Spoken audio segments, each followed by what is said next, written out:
Tak dobrý večer, děkujeme za to, že jste přišli a že se máte ochotu, jak si s námi věnovat tak nepraktickým tématům, jako je duše, jako kompas smyslu, protože jistě by možná bylo daleko užitečnější třeba jít na školení, jak třeba ovládat společnost, nebo... Takže my si toho vážíme, že jste přišli sem a pojďme teda, Aničko, jestli seš pro, rovnou se ptát, jak ta duše může vlastně fungovat jako nějaký kompas, jako nějaký vnitřní kompas? Jakým způsobem? Jakou s tím má zkušenost filozofie? No, filozofie vlastně je, ta prapůvodní, ta je vlastně nejvíc o duši, ano. A vím, že jsem byla velmi překvapená, když jsem četla u Aristotela, který napsal práci o duši a tam říká, že duše je tak nějak vším. A dlouhá léta jsem si říkala, jak je možné, že to ten Aristoteles takhle odbyl, ale on to vůbec neodbyl. Ona opravdu je vším. Ona totiž nemá žádné hranice a tak se může dostat úplně všude a přesto nějak bydlí v nás a to my přesně nevíme. Ano? A vím taky, že ten Platón o ní říká, že ta duše je pohybem, který vzniká ze sebe samého a proto je ta duše nesmrtelná. Protože ta duše nepotřebuje nic z vnějšího světa a na tom vlastně pak buduje celá ta filozofie, to obrovské téma, což je ona péče o duši, o které Patočka, který také miloval řeky, jako všichni, kteří tu filozofii tak trošku znají, tak ty řeky milují. A on tvrdí, že celá Evropa je z duchovního hlediska založena na péči o duši. A pokud se o tu duši pečuje, řecky se tomu říká epimela perites psyches, a to se děje rozhovorem s tou duší, tak ten člověk najde v sobě ten směr, který pak vyhmatává svým dalším životem a který pak se nazývá tím smyslem. Čili ta duše je vlastně v tom životě to nejdůležitější. A pečuje se o tu duši, nebo pečuje se o to tak, aby ta duše byla lehká. Aby byla lehká a aby mohla mít křídla a stoupat vzhůru, jak tomu ti staří Řekové říkali, aby se dostala k té nejvyšší ideji, což je ta idea dobrá. A ona je tam v takové dobré vzdálenosti, ta dušička, ve které jaksi jí to horkost toho ohně jí nevadí, ani není zase tak daleko, aby tam nebyla zima, je tam akorát. Tomu se říká epistéme, epi je blízko a stéme je stát. A ta duše tam zažívá to, co my tady na zemi jenom občas zažíváme. Je to ona tišina duše, které se také říká čistý klid. Ale ten čistý klid není něco, co bychom si mohli vyvolat vůlí, ale je to obrovský výkon té duše, kdy ona v tom rozhovoru se sebou samou dochází k té neskrytosti, která je podle nás jedinou pravdou. Ano? A ta neskrytost se pak stává tím kompasem, který toho člověka vede na cestě jeho života, Protože takový člověk nejenom pak jakoby trochu zná tu neskrytost, tu pravdu, ale on jí má i rád, on jí miluje, poněvadž ta duše je pak lehonká a když je lehká, tak stoupá vzhůru.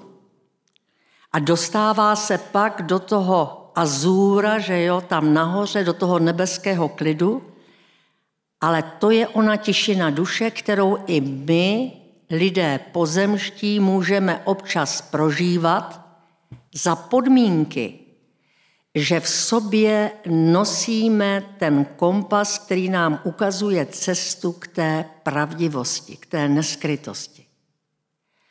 A to potom člověku dává svobodu, mu umí být sám a umí se radovat z malých obyčejných věcí, které mu vlastně nikdo na tomto světě nemůže brát. A tak je samostatnou bytostí, která má všechny předpoklady přežít třeba i nepěkné dny a nepěkné chvíle. Čili pečovat o duši znamená vést s ní rozhovor a ten rozhovor se musí vést vždycky v pohybu, protože ten člověk v tom rozhovoru má za úkol nalézt ten svůj poslední pramen, což vůbec není jednoduché, protože většinou lidé jsou přesvědčeni, že jáství, egoita je ten poslední pramen. Ale to je obrovský omyl. Obrovský omyl. Ač to já je představou. A co je představou, to nepramení. Ano? Čili abychom se dostali k tomu vlastnímu prameni, tak musíme žít ten život poctivě. Tím kompasem je ta pravda, která se jmenuje neskrytost. A na té cestě, kdy se usebírají ty zkušenosti a prolínají jedna druhou a jsou vlastně v tom rozhovoru nahlédnuty, tak tam se pak rodí ten blesk, který je setkáním s tím naším nejvlastnějším pramenem. A to je potom už naprosto v pořádku s tím člověkem. A už jsem mluvila dlouho, tak... No, já hodně vnímám v tom, co říkáš, tu neskrytost. Jedna z vysokých duchovních kvalit je transparentnost. Je to takhle bráno vlastně už velmi dlouho. To znamená, že na člověku je vlastně vidět, co prožívá. A většina lidí se na to dává pozor, že jo, aby to vidět na nich nebylo. Ale já jsem nedávno měl takový rozhovor s jednou vědmou a ona mi říkala, já vás už sleduju dlouho. Já jsem říkal, já naštěstí už nejsem paranoidní, takže mi to nevadí. A ona říkala, no, ale mě zajímá, co mi řeknete na moji otázku. Co je nejpodstatnější? Říkala, co je nejpodstatnější? A já jsem se tak zamyslel a říkám, no, láska. A ona, já jsem věděla, že to řeknete. Já si myslím, že pravdivost, řekla.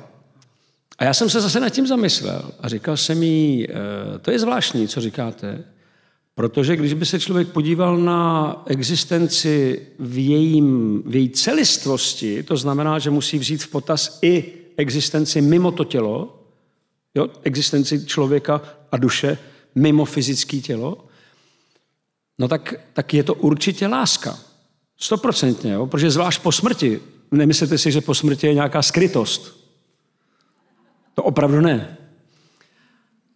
Ale tady, v tomhle zvláštním světě, ve kterém žijeme, kde hmota zakrývá skutečnost, takhle bychom to mohli říct, tak ta pravdivost je opravdu nesmírně významná, protože ona je právě skrytá. Takže já bych chtěl zdůraznit, proč, jako ty říkáš, že neskrytost je významná, protože žijeme ve světě skrytosti. Tady se vlastně skutečnost skrývá. Ona je skrytá, hloupě řečeno, v té hmotě. Ona je skrytá v našich hrách.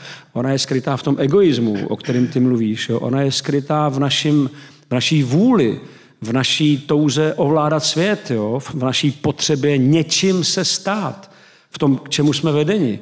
Takže proto ta neskrytost je tak významná, proto má takovou hodnotu obrovskou, protože naopak, vlastně vemte si, když se dítě narodí, tak ono je neskrytý. Dítě neskrývá nic. Já si vždycky představuji, jak by to vypadalo, kdyby se děti rodily třeba s botama, víš, a v kožichu. A s nějakýma vyznamenáníma, jo, rovnou. Víte, kdo já jsem? To by bylo opravdu. Tam si myslím, že snad nedojdeme. Ale mám dojem, že někdo by si to možná i přál. Ale když se děti narodí, tak jsou neskryté, všechno v nich je neskryté a naučí se skrývat. Jo? Naučí se vlastně skrývat to, co prožívají a to, co jsou, to, co ve skutečnosti jsou. A to, o čem mluvíš ty, je vlastně jakoby rozpomenutí se na tu prapůvodní podstatu, že? Na to, odkud člověk přichází a kdo opravdu je. Tak si myslím, že a k tomu samozřejmě pomáhá duše, že jo? Protože já, když dělám třeba terapii, tak mě velmi zajímají sny, které lidi mají, protože tam je to zvláštní. Jak ty sny ukazují na věci, které nechce člověk vidět. Ano. Jo? On si třeba jde za něčím, za nějakou svojí ambicí a já nevím co, prostě manželka mu nerozumí. A já jsem si vždycky říkal, je to takový hloupý, ale kdyby třeba představte si seriál, jo, v televizi, který by vypadal tak, že vždycky, když muž se začne zajímat o ženu, tak se mu na čele rozsvítí nápis Moje žena mi nerozumí. To by bylo hezký, jo? Že člověk by rovnou, přesně, byla by to ta neskrytost. Rovnou by se jako odkrývaly věci, které normálně se zakrývají. Takže mně se zdá, pojďme se podívat na to, jakým způsobem ta duše odkrývá to zakryté. Jakým způsobem to dělá. Pojďme se na to trochu víc podívat. Podle našeho soudu, teda podle té filozofie, ten člověk je opravdu jen rozhovorem. A tím rozhovorem se odkrývá. Víte, když člověk před vámi něco zakrývá, tak velmi často to zakrývá tak šikovně, že vy pochopíte, že on zakrývá. Nevíte sice co, ale víte, že lže. Ano? Proto, když se má opravdu zakrývat mezi lidmi něco, tak se sice skrývá ta pravda, ale musí se ještě skrývat to skrývání. Musí to být dvakrát. Ano? A to si pamatuju, že to v tom socialismu nebylo. Tam bylo jenom jedno skrývání. Jo? Teď už je tady v obojí. Jo? Takže je to těžší. Pušte si někdy televarieté. Jen tak, jako abyste pochopili, jak hluboká pravda je, co říká Anička. Jo? Čili to skrývání je opravdu něčím naprosto přirozeným, protože promiňte. Tam všechno začíná a všechno končí. Teď, kdybyste byli freudisti, tak víte, co si budete o mně myslet. Šílený. Že promiň, já do toho necitlivě vstoupím. Já mám hrozně rád ten jeden moment, jak existuje ten Rorschachův test, jo. To jsou takový jenom ingoustový skvrny. V podstatě tam není nic, jo. Tam není nic, co by jako ve skutečnosti existovalo a ten terapeut to jako ukazuje nějakému pánovi a říká mu, co myslíte, že by mohlo být tohle? A on, no to je ženský pohlavní orgán. Jo. A tady to druhý, ukáže mu druhý. No to je mužský pohlavní orgán. Jo. A tady to, no 2 lidi souloží. Jo. A 4. obrázek, no to jsou orgie tady už prostě. A ten terapeut to nevydrží a říká, nezdá se vám, že máte takové poměrně monotónní asociace. A on řekne, když mi ukazuje to takový sprostý obrázky. Tak a tohle je přesně ono, proč se nám věci skrývají. Protože my už přicházíme, jako když už jsme dospělí lidé, tak přicházíme do těch situací už s filtry, o kterých nevíme, že je v sobě máme. A ty filtry se jmenují noéze, už jsem také o tom někdy mluvila, a ty se prostě v nás konstituují v průběhu naší životní zkušenosti.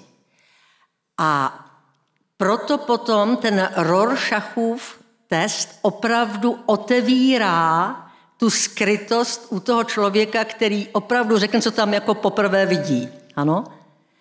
Čili všechno, co je kolem nás, se jeví. A jeví se to díky něčemu, co ty jevy nechává vstoupit do toho zjevu. Ano? Čili ty jevy, ať se jenom jeví, tak jsou všechny skryté. A abychom se dostali k neskrytosti, musíme vlastně pochopit to pozadí, z něhož se ty jevy ukazují. A to pozadí, to je to, čemu my říkáme někdy kontext, horizont, a je to vlastně to bytí. Ano? A věc, která na světě je zázračná nad vše ostatní, je opravdu lidská duše, která těmi otázkami, jež mají podobu hladu v duši toho daného člověka, čili odpovídáním si na ně a nenacházením té správné odpovědi a prodléváním v tom hledačství, tak ta duše je schopná pochopit to, co je nevýslovné, co je nepředstavitelné, ale co přitom všechny ty jevy, hmotu, všechny ty představy, sny, všechno nechává vstoupit do toho, čemu se říká skutečnost. A touhle zázračností je lidská duše. Ona je skutečně, ona je opravdu za zrakem. To je něco tak jakoby nedoceněného, pokud berete v potaz to, co se o té duši tak nějak obecně myslí. Ona je něco tak fantastického, už tím, že nemá žádné hranice a že vzniká ze sebe samé a že je možné v té duši mít žádosti a vášně, které jsou silnější než ten rozum. Takže ta duše v takovém případě, to je ta duše, o kterou se nepečuje, nečistí se ta duše, tak taková duše potom se stává něčím, co toho člověka zahubí, protože ty vášně dávají rozkazy tomu rozumu v člověku. Ano? Čili ten alkoholik, to jeho pravé zelps, to pravé já, ten pravý pramen jeho, je potřeba toho alkoholu. A čím je ten alkoholik, jako bych řekla, inteligentnější, tak tím umí lépe lhát a tím je těžší ho vlastně z té závislosti zachránit. Ano? Čili ta péče o duši znamená, že hledáme tu správnou míru mezi našimi vášněmi a mezi tím rozumem a ten rozum má mít vždycky navrch. Ale neznamená to, že bychom se měli všech vášní zbavovat. Ano. Čili to, co je na člověku úchvatné, je to, že má duši, přestože není vidět, přestože nevíme, kde přesně bydlí. Ano, srdce, mozek, nevím, jo?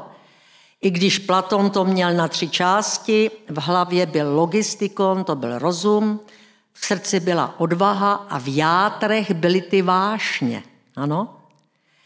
Ale také říkal, že ten rozum musí být nejsilnějším vůdcem a ta odvaha, která je v srdci, a ty vášně, které máme v těch játrech, musí vlastně sloužit tomu rozumu. Slyšíte mě dobře? Kdyby tak dejte ruku nahoru a já budu víc nahlas mluvit. Čili Ta duše je skutečně zázrak a myslím si, že lidstvo si ji úplně neváží. Jo? Protože ji si zaměňuje s mozkem. Mozek umí strašně moc věcí, jo? Ale mám pocit, že ta duše není přesně totéž. Ano?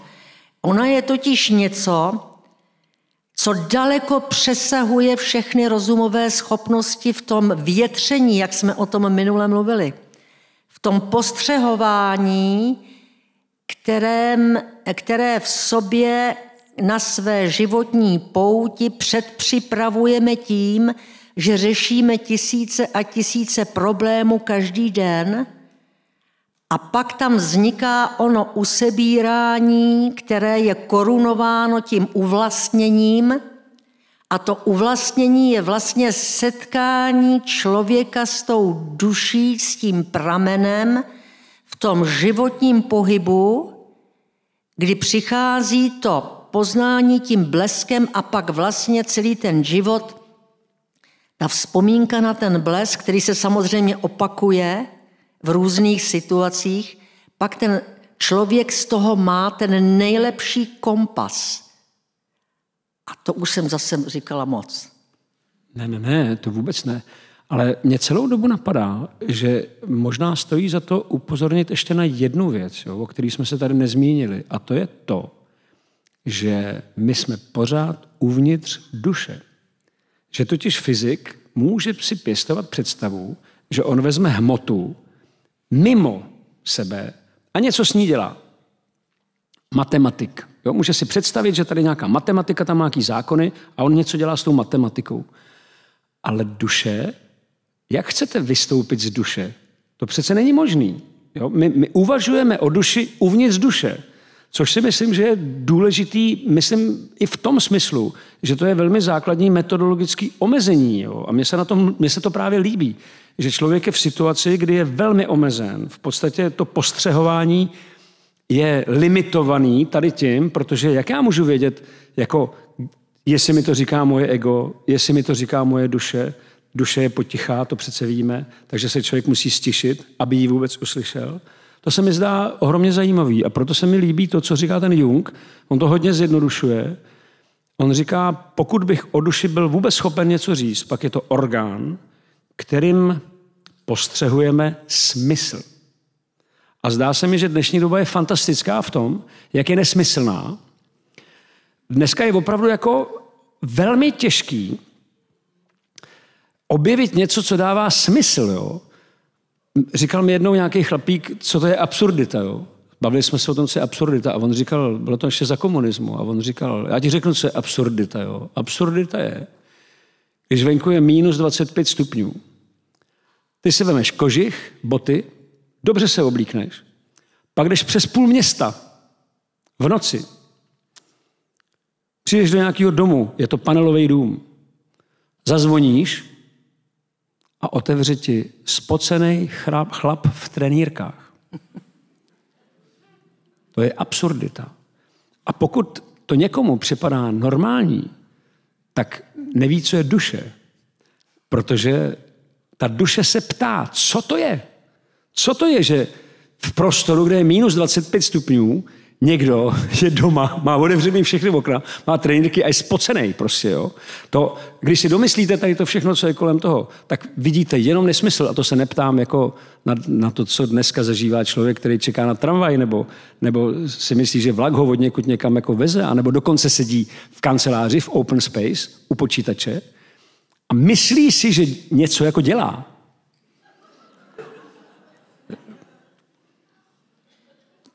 To se mi zdá krásný, jo? A řeknu proč, protože svět, který jsme si vytvořili, je ohromně skvělá laboratoř, ve kterém budeme víc a víc postrádat smysl a naše duše bude možná trochu hlasitěji, jo? Proto dneska lidi berou antidepresiva, proto páchají děti sebevraždy, jo? Proto vlastně jsme v situaci, která je skutečně velmi napováženou, protože ten smysl tady opravdu v jistém smyslu není. Je těžký ho, jako jedete po dálnici a okolo vás jsou billboardy. Jo? Koukáte na televizi, na film, který otvírá vaše srdce a najednou Sofíina volba. Jo? velmi zajímavý, silný film, a najednou dilema matky, která se má rozhodnout, který dítě nechá žít. V tu chvíli prásk, reklama na vložky. Ano. A je to uklidňující, protože jsou to vložky jenom pro šlechtičny s modrou krví. Jo. Ale můžete se můžete se zaradovat, jaká nabídka je pro šlechtičny. Jo. My si vždycky říkáme v tom našem divadle, že se hrozně těšíme na to, až budou ty loga těch výrobců imputovaný třeba do obrazů, jo, v těch galeriích, například Mona Lisa, jako kdo se furt má koukat na ten ksicht, jako, je opravdu už je to velmi okoukaný, ale když se tam do toho zabuduje logo Mercedesu, ohromně zajímavá věc, jo, jako. A tady ta situace bude vyvolávat hlubokou potřebu smyslu. V tom bych viděl jakoby velký přínos tohoto světa. Samozřejmě, možná to mnoho lidí zlomí, možná jim to vezme entuziasmus, jo?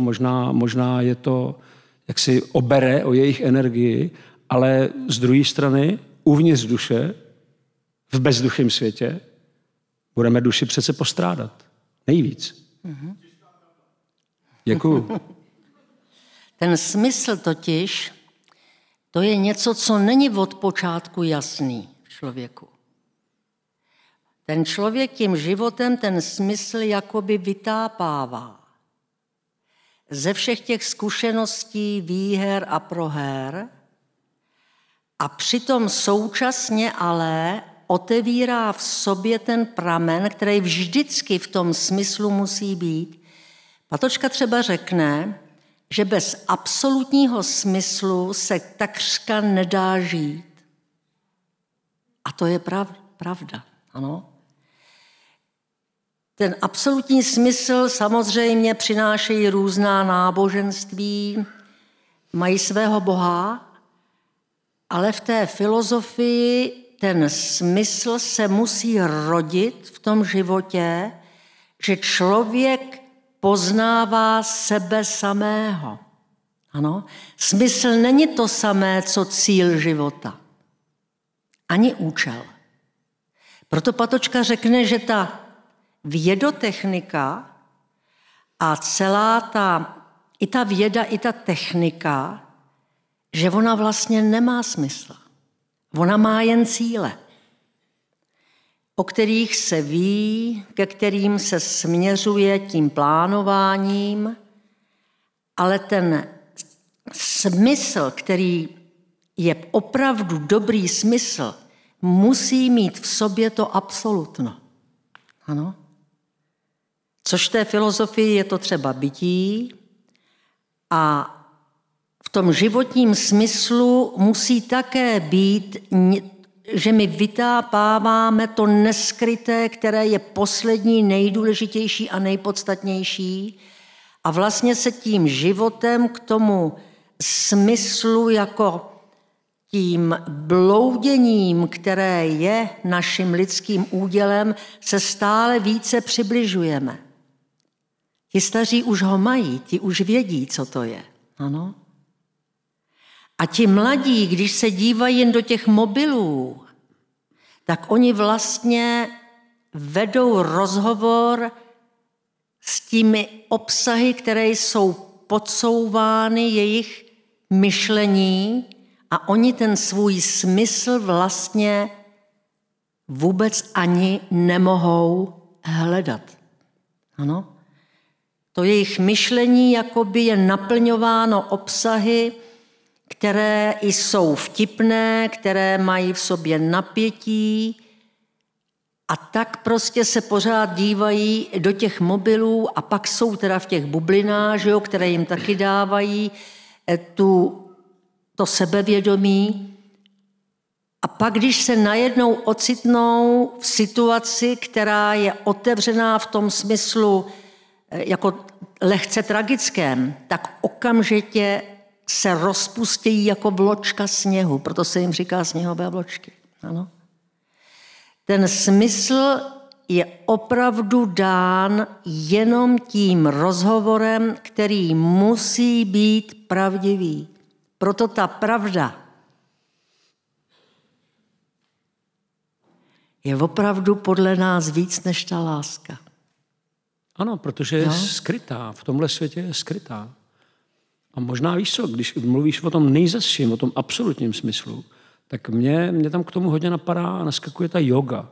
Ale myslím jako opravdovou jogu, nemyslím, jako tady je mnoho jako českých jogínů, to je skvělý, že takhle by mohli třeba si šlehat heroin pod mostem, že jo. A je dobře, že se věnují hezký relaxační józe, ale yoga jako taková je cesta k nesmrtelnosti. To je yoga. Doporučuji od Eliadeho, jo, přímo se to takhle jmenuje, yoga, cesta k nesmrtelnosti. A on tam mluví o józe jako takový, říká, že možná několik jogínů v historii lidstva došlo až do cíle, k tomu nejzasšímu smyslu. Mm-hmm. A když ukazuje, jakým způsobem se tam jde, to je strašně zajímavý, protože nejprve ten jogín se připravuje na to, že bude dělat jogu, takže prostě vynechává zbytečné věci, zbytečnou řeč, zbytečné aktivity, zbytečné myšlenky, zbytečný vztahy. To všechno vynechává. Trvá mu to roky, než vyčistí svůj prostor tak, že tam není nic zbytečného. Potom se učí zaujmout pozici, fyzickou pozici, ve které je schopný vydržet bez pohybu ne hodiny, ale dny a týdny. Vlastně je schopný v téhle pozici, ono tady, když tu pozici popisujou, to je šílený. Já jsem viděl nějaký obrázky, si představte, že si takhle skroutíte nohy a skroutíte si ruce, pak ještě hlavu si prostrčíte takhle nějak jako přes zadek dozadu a jako takhle a to, co celý se chytne noha levá za pravou ruku. Jo, jako oni tam teda říkají, trvá to dlouho, než člověk tuhle pozici se naučí zaujímat, ale pak je velmi pohodlná. A vydrží v ní velmi pohodlně tak dlouho a to je to důležitý, až získá věm nekonečna. Věm nekonečna. Tím to ještě nekončí. On potom začne pracovat s dechem a ten dech prohlubuje, zpomaluje, až ho zastaví, aby získal věm věčnosti. Ne, že o tom jako bude...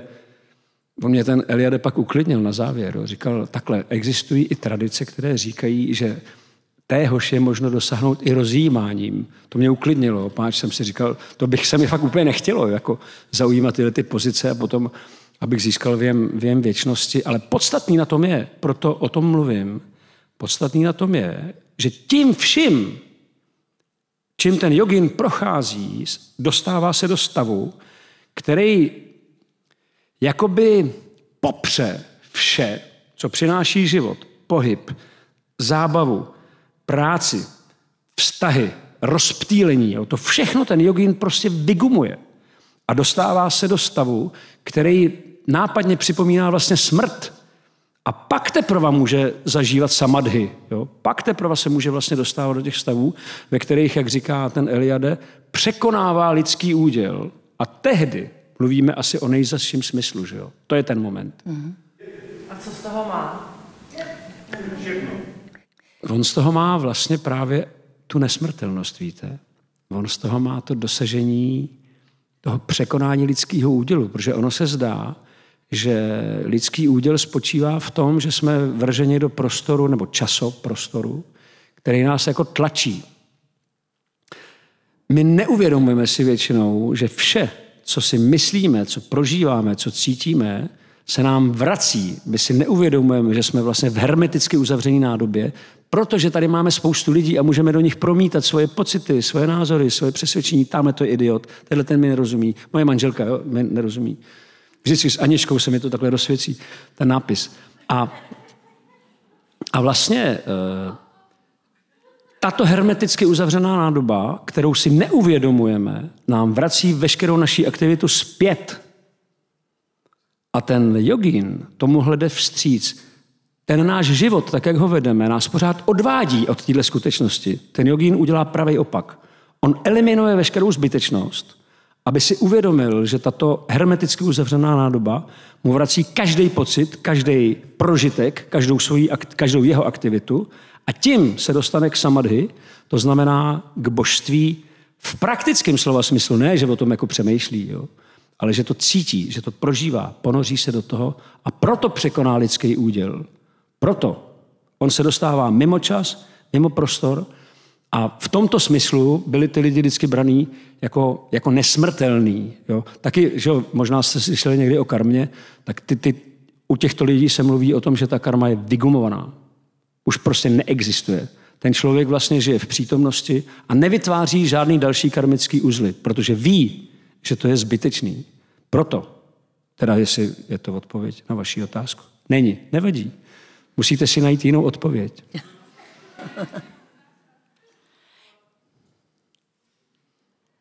Já bych ještě chtěla říct jednu věc. Ten smysl, to není žádná věc. To není žádný obraz, to není žádná představa. O tom právě Patočka píše v té své péči o duši a říká, cíle jsou něčím, co je představitelné. Ano, účely jsou představitelné, ale smysl je to, co se neustále rodí. A aby se to mohlo rodit, tak potřebuje ta duše ten rozhovor, který vedeme se sebou samými, kdy všechno, co jsme prožili ten den, co nás trápilo, pouštíme poctivě k sobě a necháme to tam dozrát až do té polohy, ve kterém se nám ta neskrytost toho zážitku ukáže a my se s ním srovnáme.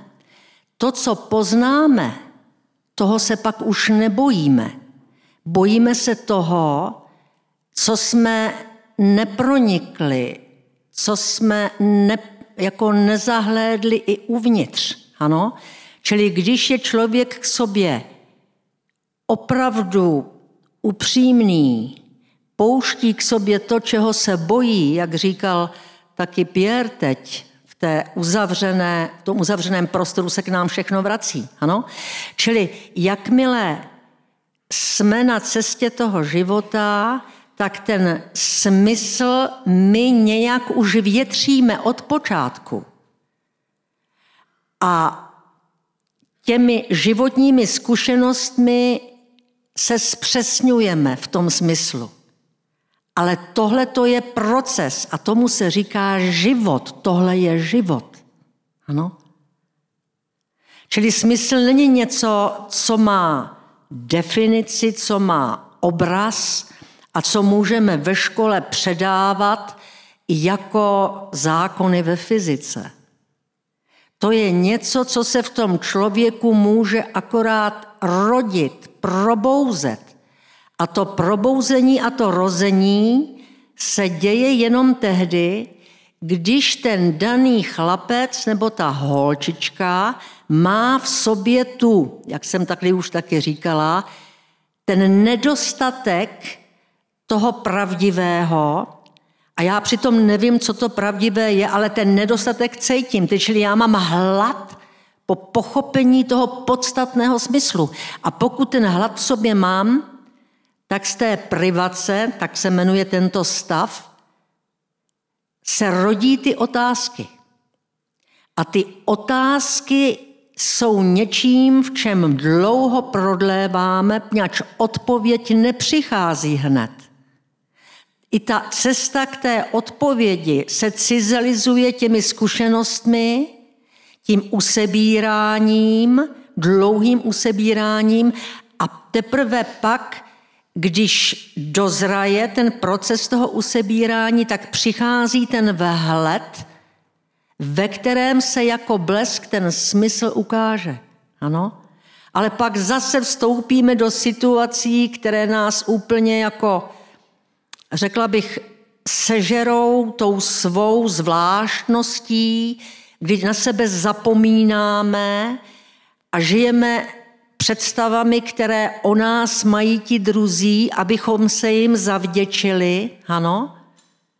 A to je pak stav, kdy zase dochází k té privaci. To podstatné nám chybí. My jsme nějak divně na tom světě. To je to, co míří k tomu vyhoření. Ano? Tohleto. Čili ten člověk je hledající bytost po celý svůj život A než opravdu se trošku ten smysl toho života vytápá, tak to trvá hrozně dlouho. Ano? A proto to vzdělávání by mělo být celý život a mělo by být takové, aby podporovalo to sebehledačství těch lidí, protože to, co je nejdůležitější vůbec, je poznání sebe samého. Ale to není poznání nějaké představy, které říkáme já. To je poznání toho selbst. To je to, co je ten pramen, z něhož teče ten náš život. Ten pramen je ten počátek, který se nám neustále skrývá a my ho potkáváme jenom tou cestou via negationis, jak jsme o tom často tady říkali, ano. A ta cesta k tomu sebepoznání má někdy v sobě spoustu utrpení. To utrpení tedy patří k našemu životu, ano. Vůbec není pravda, že celý život je jenom užívání si. Jednou z nejvyšších skrytostí současné doby je, že nám neustále imputuje jistotu, že jediný život je šťastný, kdy si něco užíváme. Ano? Kdy máme tedy slasti v sobě. Tohle je něco, co je velice nebezpečné a je to vlastně ten pohled na smysl života, který je nám všemi těmi reklamami, ale i tím způsobem politické reflexe, která se nám dnes předvádí, že jo, dneska jsem koukala, co se dělo v parlamentu, jo, tak tím vším se nám pořád jakoby podsouvá, že jediné štěstí v životě je, když si člověk užívá. Ale to je ten strašný omyl. To sebepoznání přichází přes ztráty, přichází přes utrpení. Jsme lidi, kteří dělají hrozně moc chyb, i když je nechtějí dělat. Ano? Čili musíme i ty viny své, pokud je pochopíme někdy a pustíme si je k sobě, tak je musíme v sobě nést a dovést je k té očistě. Ano? A to právě je ten život, který je tím neskrytým životem. A myslím si, že dneska toto málo kdo jako bude brát jako něco důležitého. Ano. Ale ono je moc hezký, než ještě otevřeme. Já mám pocit, že už se blíží chvíle, kdybychom mohli otevřít diskuzi. Já bych k tomu chtěl jenom říct takových pár poznámek.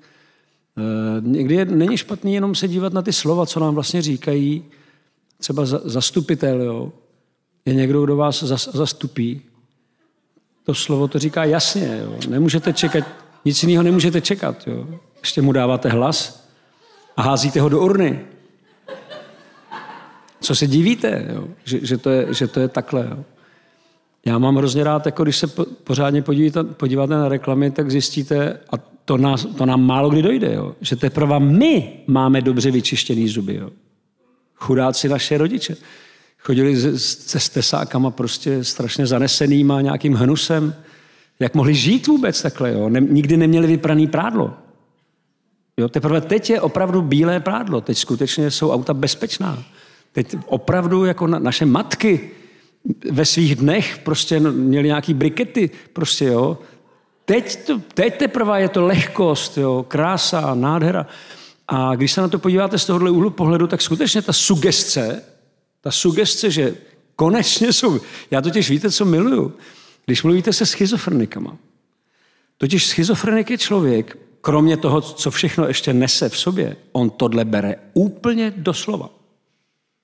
V tom je zajímavý, v tom je jako autista, v tom je jako malý dítě, který nerozumí přesně tomu metajazyku, který se samo s sebou rozumí, to všichni jako víme, že to tak úplně není, ale on to takhle nemá. Pro něj to je skutečně, naše problémy jsou vyřešený. Jo? On to takhle čte a říká si, aha, tak tisíce let, miliony let tady žijeme a dneska jsou problémy vyřešený. Všechno je krásně jako projasněné, nebe je modré. Mír konečně zavládl na planetě. Jo? A v tom bych řekl, že je ohromně že je další a další skrytost toho, co je podstatný. A možná si vzpomenete, já mám v tomhle nejradši malí děti. Myslím, že nějaká paní říkala, že poslouchala písničku. To bylo. Belinda krásná má snědou pleť Indů. Jo, tak to vykládejte 3letý holčičce, že jo?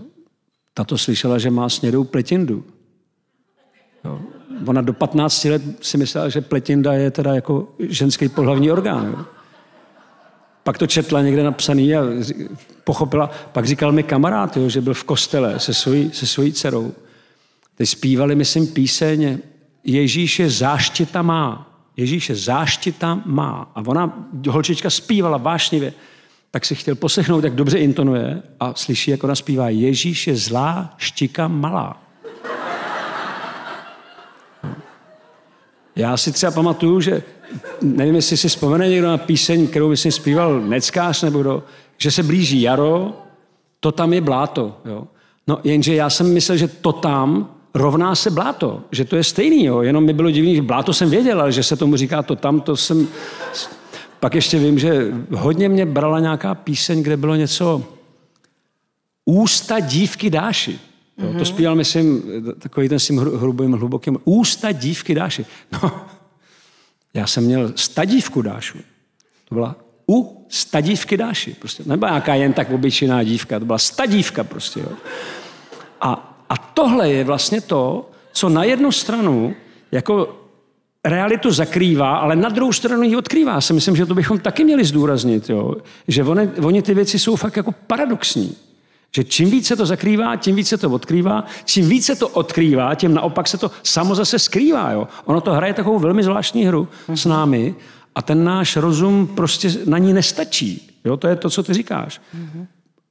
Asi ta duše je to, co postřehuje. Ano, duše je to, co postřehuje. Víte,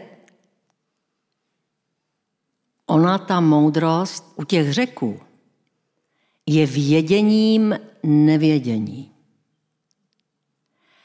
A když člověk si myslí, že všechno ví, když neví o tom nevědění, tak nemůže si nemyslet nic jiného, než to, že teda všecko ví. Protože on o tom neví, že neví, ano? On to opravdu neví, že neví. Opravdu, tak to je, ano? A aby ta jeho arogance, ta sebejistota, která je falešná, aby byla odkryta, tak se používá takový zvláštní fenomén, kterému se říká v řečtině elenchos. A já vám zkusím říct jeden příklad, který možná jsem už taky vám říkala, tak vám to řeknu podruhý.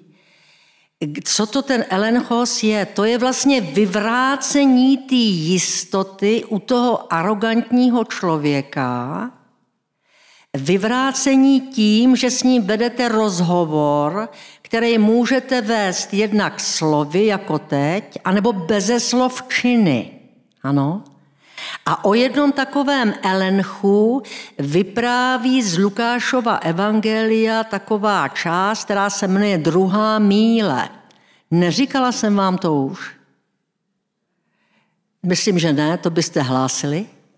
Tak tam se vypráví o tom, že když Římané ovládli Jeruzalém, tak pro ty Židy tam tehdy platil zákon, že každý římský voják má právo, aby Žid nesl jeho těžkou zbroj 1 míli za město. Znáte to? Asi někdo jo, někdo ne. A teď se stane tedy, že opravdu krásný římský voják, dobře živený, nádherný muž, plný toho železa, má ten štít a ten meč a tak chytne takovýho malého žida, trošku staršího, dá mu do ruky ten štít a meč a požaduje na něm uplatnění toho zákona jít 1 míli za město. Tomu prostě tam musí on nést. A teď jdou tu 1 míli za město a ten žid samozřejmě je to těžký, tak to nese a přinese to až opravdu k těm kamenům, které znamenají tu 1 míli. A teď ten žid udělá něco, že on ty kameny vidí a nese tu zbroj dál. A nese to celou 2. míli. Já myslím, že jsem vám tohle říkala. Ne? Já vám to dopovím, počkejte. Nese to celou tu 2. míli. A teď ten voják říká, no co ten žid vlastně si tady, jestli mě nechce tím mečem někde probodnout nebo něco, jo? A teď přemýšlí, proč to ten žid, který viděl ty bílý kameny, který znamenají tu hranici, kde má ten římský voják převzít tu svoji zbroj a jít dál sám. On to přece viděl a přesto to neudělal. A teď mu v hlavě prostě se vaří takovej, prostě má tam takovej guláš, ano? Neví, proč to udělal. Nedalo se to vůbec pochopit. On taky nikdy nic navíc někomu neudělal, ano? To je pro něho něco, co je samozřejmé. A teď tohleto se vaří v mysli toho statného vojáka římského a teď přijdou k té 2. míli, celou dobu jde ten voják jakoby trošku za tím židem, aby náhodou se nestalo, že by mu něco provedl. Ano, nerozumí tomu. Vůbec tomu nerozumí. A když přijdou k těm kamenům té 2. míle, tak ten žid tam prostě nechá ten meč a tu zbroj, popřeje tomu vojákovi šťastnou cestu, otočí se a peláší do Jeruzaléma. A ten voják, který nikdy o sobě nezapochyboval, vždyť byl římským vojákem, legionářem, ti tehdy ovládali celý svět, najednou má otevřená ústa a nachází se v tom, čemu se říká taumadzein, což znamená údiv. A v této chvíli on se poprvé setkává s věděním svého vlastního nevědění. Ano? A ten rozhovor, kterým ten chytrý žid chtěl mu tohle dát, to vědění, nevědění, mu to nemohl říct slovy, ač byl tam propík, že jo, to je jasný. Hrdý Říman. Ale on mu to dokázal činem. Přivedl ho do elencha. Elenchos je pochopení, že já taky něco vůbec nemůžu pochopit. Ano?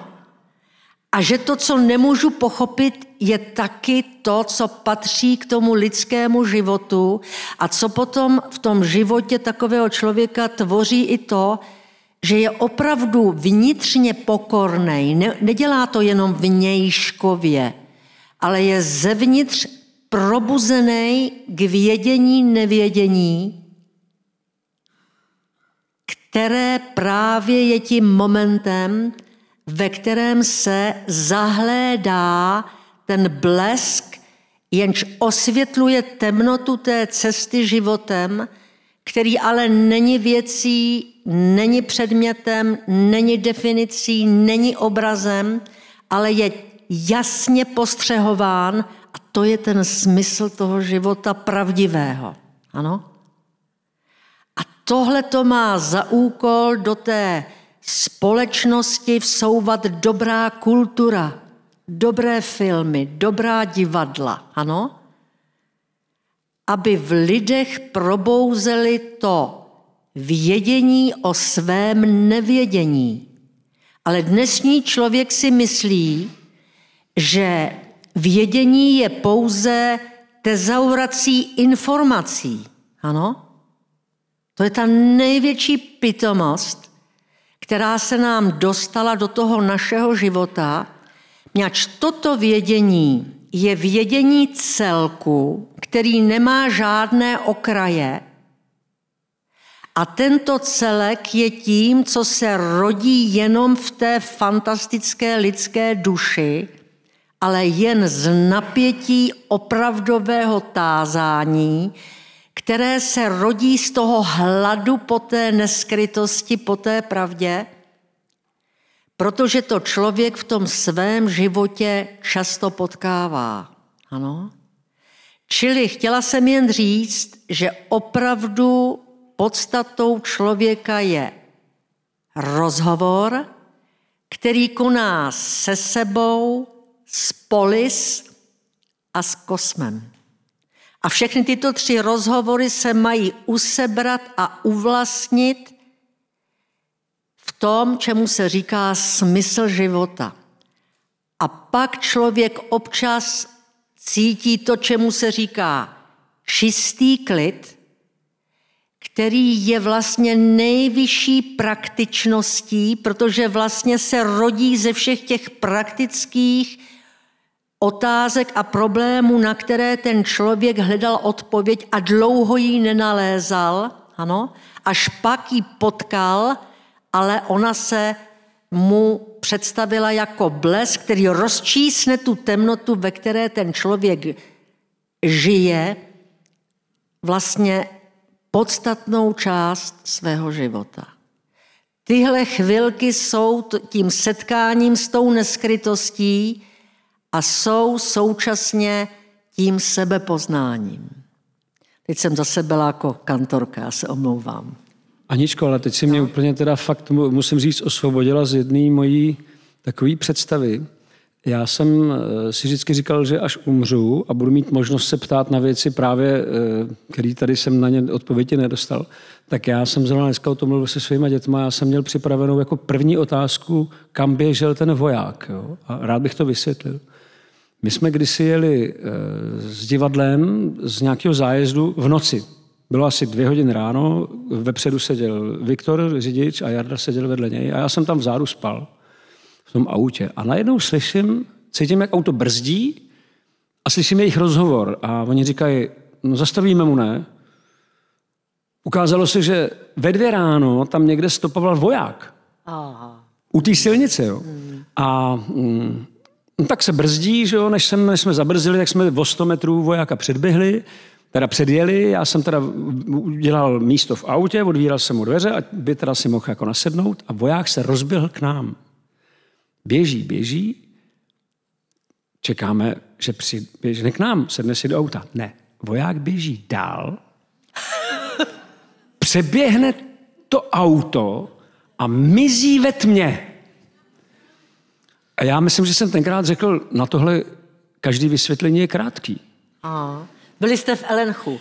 Přesně. A já jsem si pořád říkal, že až umřu, tak se na to zeptám, kam běžel ten voják. Jo? A já už to nepotřebuju. Já už jsem asi pochopil ten smysl toho zážitku, že ten pán Bůh řekl, co chceš furt všechno vědět. Prostě. Ano. Voják někam běžel, předvedl vám údiv, jako přivedl vás do stavu údivu. Ano. Do stavu prostě tak, to je nádherný. Teď už to vím. No, ten údiv je totiž, že potká vás divnost.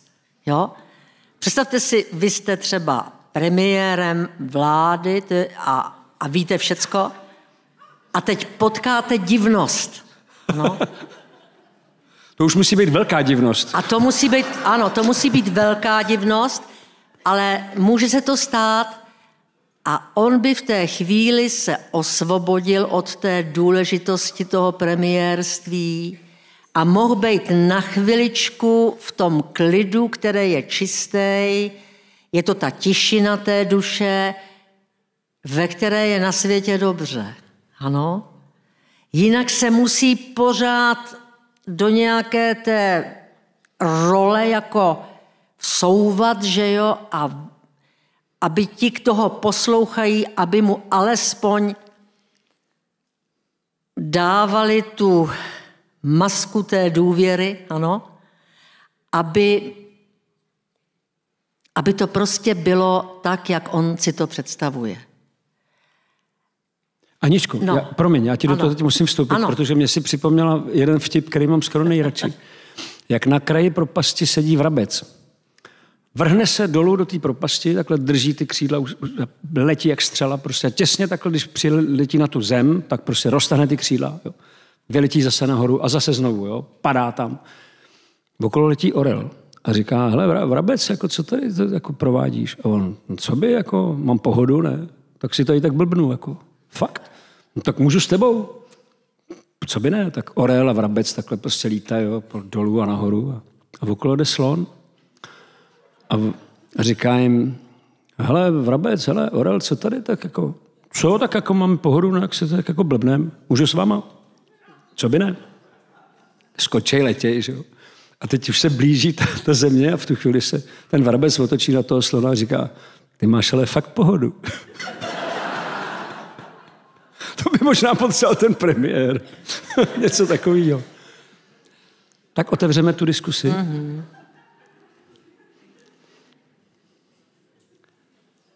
Tak má někdo k tomu něco? Nebo třeba i proti tomu? To samozřejmě. Tady nejsme tak tom. Já. Ano. Dobrý večer. Já bych dokončila toho jogína, jestli můžem. Protože já jsem se vás ptala, co z toho ten jogín má. A vy jste mi to vysvětlil zase všeobecně. A já si představuju, že teda se dostanu do toho stavu, ve kterém je ten jogín. A moje otázka směřovala, co já z toho mám, jakože Marie v běžném životě. Potom, v tom žití. Protože mně se moc líbí, co říkáte, ale všechno mi to přijde teoretický. A já bych to ráda chtěla jako si představit na nějakém příkladu z praxe. Tak já vám poradím. Jo. Nejdřív eliminujte zbytečné řeči, pak eliminujte zbytečné myšlenky. Jo.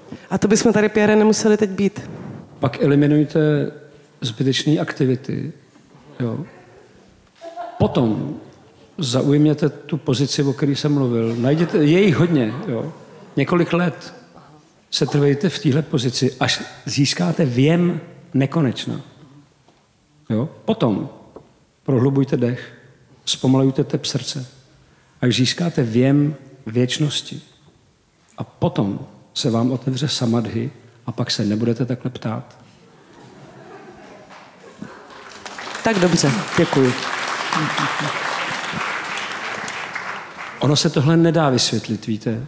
Nedá. To se dá jenom prožít. A vy jste to prožil? Ano. Dneska ráno. Ještě mě to nepustilo. Řekové to mají taky, ale jinak to mají. I zase, jak se vám tu taky už možná říkala, když se dostanou do situace, která je velmi těžká a může přijít i smrt a teď se prostě nedá vůbec nic dělat, než vydržet v té situaci, tak tam se mnohdy stává to, že ten člověk, a já jsem to taky, znáte to určitě, to je ten Patočkův voják v tom zákopu třeba, tak ten člověk tam ztratí všechny jistoty. Tak tomu říkají zase Řekové, ano? Všechny jistoty, takže ta duše je potom plná prázdnoty.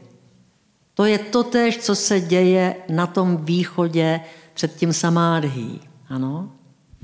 A jakmile ta duše ztratila všechny jistoty, i Boha, pravdu, všechno, když je úplně plná toho prázdna, tak se stává tím též, co je vlastně to pozadí, ze kterého se všechno na světě ukazuje a co je také touto prázdnotou, protože to pozadí, které nechává vyvstávat úplně vše, musí mít v sobě rozdíl od všeho, co na tom světě se jako i soucno nachází. Čili když člověk se dostane do této plné prázdnoty, tak se vlastně tou prázdnotou v sobě najednou pochopí to prázdno toho bytí. Protože totožné poznává totožné, stejné poznává stejné. Tady už není žádná vědecká kauzalita, příčina a účinek. Tady se poznává to nejpodstatnější tím, že ta duše je tím, co je vlastně to absolutno. Ano. Ano? A u těch Řeků to je přesně stejné jako u těch východních myslitelů a říkají tomu, že to je ta nejvyšší svoboda úplně ze všeho, jmenuje se chorismos, kdy ten člověk se osvobodí od všech soucen. Od všech soucen. Najednou už nemají smysl taj soucna. On je úplně jinde. A jakmile ta duše je takhle svobodná od těch soucen, tak je svobodný ten člověk i od svého vlastního soucna, což je jeho tělo. Čili on se přestává bát té smrti. A to je nejvyšší svoboda vůbec a to je řecký pohled na to samádhí. Ano? Ale v tom řeckém pohledu se k tomu musí docházet tou péčí o duši, to znamená rozhovorem s tou duší a ten rozhovor ve chvíli, kdy vám jde o život a vy v té situaci prodléváte, tak to je rozhovor naprosto nejčistší. Tam si vůbec nemůžete sebe samé vůbec kontrolovat. Tam je ten rozhovor, tam to jde na krev, tam je to opravdu neskryté. Ano? A to je vrchol potom života toho člověka a toho může pak na celý další život úplně proměnit. Ano? A možná, pardon, já ještě to řeknu jinými slovy, jo? Protože samozřejmě pořád zůstáváme u té vaší otázky. Jo? Nevypadá to, doufám pro vás, že to nějak banalizujeme. Myslím si, že je velmi podstatný to, co říká Anička. Já bych ještě jako malinko víc konkretizoval do pocitu, který potřebuje dnešní člověk. A to je pocit hrůzy ze ztráty duše. Je bohužel tento pocit pro lidi poměrně jako vzdálený, právě zakrývaný spoustou programů a spoustou těch věcí, do kterých jsme pořád vtahovaní. Ale kdyby se nám podařilo skutečně bytostně pocítit hrůzu z toho, že naše duše se nám vzdaluje, a kdybychom potom ještě si byli schopni uvědomit, že o další cestě naší duše rozhodujeme teď, ne včera, ne zítra, teď, v tuto chvíli rozhodujeme o další cestě naší duše. Potom bychom snad chápali, proč je nevyhnutelný tomu věnovat takovou péči, plnou pozornost a proč je nutný ptát se po nejzazším smyslu. Ne naší práce, ne našich vztahů, ne naší rodiny, ani naplnění našich potřeb, ale záchraně duše, která je velmi ohrožená. Velmi. Vědí o tom hodně mrtví. Zeptejte se jich. Oni vám to rádi řeknou. Jak po smrti hledají duši. Zeptejte se jich. Nedávno jsem měl klienta, který mi vyprávěl sen, ve kterém na vysoký kopec jdou lidi. Zástupy lidí. On byl zajímavý v tom, že v jeho snech vlastně figurovalo lidstvo. Vyprávěl těch snů několik a prostě tam figurovalo lidstvo. To nebyl jako jeden člověk nebo nějaká jako epizoda. Ne, tam vždycky bylo prostě lidstvo. A tady prostě lidstvo šplhá na kopec, na nějakou velmi vysokou horu a je to těžký. Čím jdou vejš, tím hůř se jim jde. Protože zjišťujou, že mají mnoho zbytečných věcí, mnoho zbytečných pocitů, myšlenek. Jsou pořád odváděni někam a nemůžou jít tam nahoru, když neodhodí tohle. Ano. A ten, kdo stoupá vejš, je ten, kdo odhodil ty věci, odhodil ty zbytečné věci. A když odhodí všechno, tak vystoupá až nahoru a tam se setká s tou absolutní pravdou, s tou nejzazší skutečností, Jako by si vyměnějí, já tomu říkám tu kalibraci, nabutujou a pokračuje dál. To bychom měli, všimněte si, ten sen si ten člověk nemůže vymyslet. Ten sen mu manifestuje jeho duše, která moc dobře ví, že toto je to podstatné, toto je to, o co jde. A jak říkám, pak si ty otázky neklade. Začne rozjímat o tom, jak odhazovat zbytečné věci, aby mohl vystoupit k Bohu, podívat se mu do tváře a setkat se s ním. Tady je taky zajímavá věc. Když člověk nemá smysl, to je to, co není předmět, není představou, ale co se pořád jakoby vyhmatává a k čemu se přibližujeme tím větřením, tím postřehováním, ano? Tak ten smysl si dělá z těch účelů života, z těch cílů. Ano? A ty cíle jsou dost často něčím, co se nerodí z toho posledního pramene, ze kterého ta duše žije a člověk také, ale rodí se z toho, co je tomu člověku podsunuto jako zdroj, který z něho udělá třeba very important people, ano, že bude mít teda třeba to oteklý auto velikánský, kterým se nedá nikde zaparkovat, jo? A tak.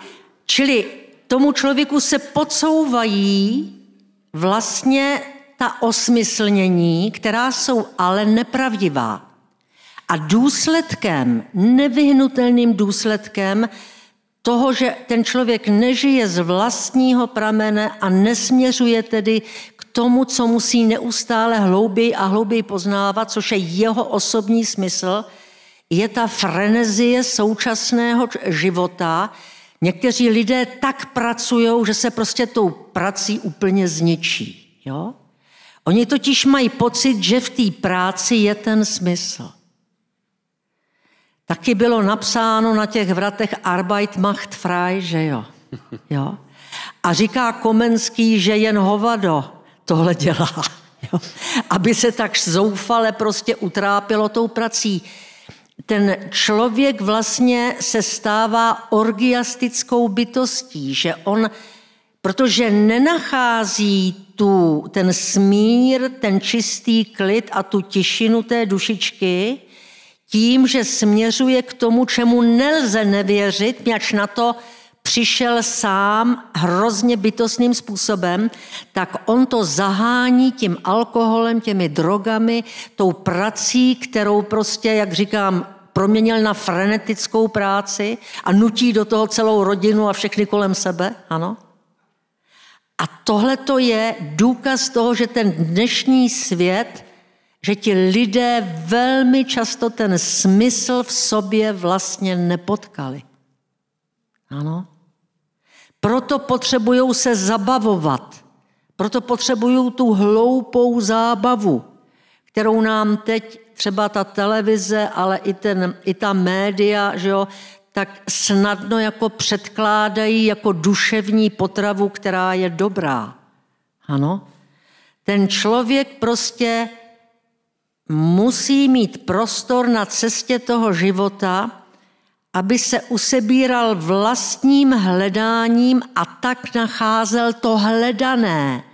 Ale aby ten smysl někdy chytil za pačesy, aby ho měl jako věc, to nikdy nejde.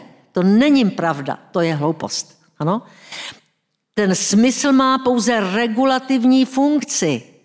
Reguluje naše cesty životem. Ano?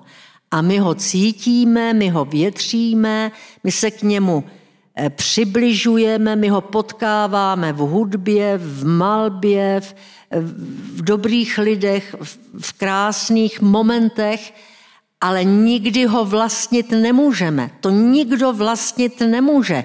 Tohle vlastnictví nemá charakter vlastnictví, jako jsou třeba ta oteklá auta. Ano? Tohle vlastnictví je vnitřní A to je to uvlastnění, o kterém každý svým způsobem vlastně pokaždé mluvíme. Ano.